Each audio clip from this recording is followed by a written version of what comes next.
కొన్ని జీవితాలు మనకు మార్గదర్శకాలుగా నిలుస్తాయి.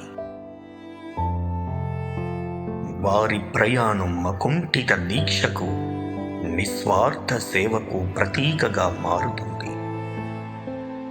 అలాంటి ఒక గొప్ప వ్యక్తి ముప్పాటి లీలాకుమారి గారు.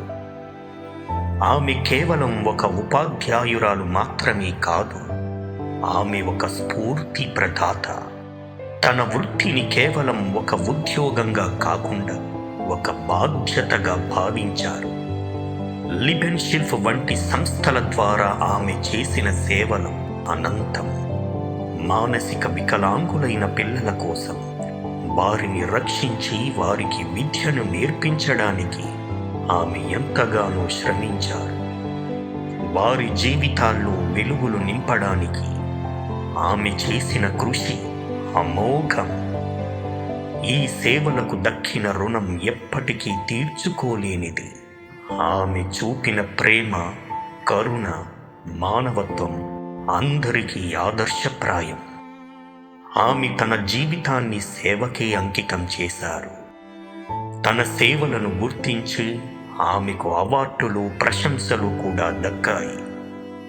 ఆమె సేవకు దక్కిన ప్రతి సత్కారం ఆమె కృషికి లభించిన నిజమైన గుర్తింపు.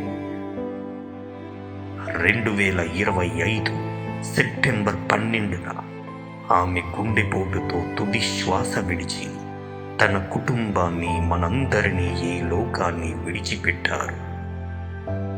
లీలాకుమారి గారు మన మధ్య భౌతికంగా లేకపోవచ్చు, కానీ ఆమె జీవితం, ఆమె అందించిన స్ఫూర్తి, ఆమె చేసిన సేవలు ఎప్పటికీ మనతోనే ఉంటాయి.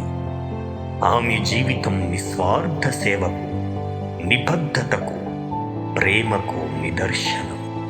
వి miss you all, Muppati Leelakumari గారు.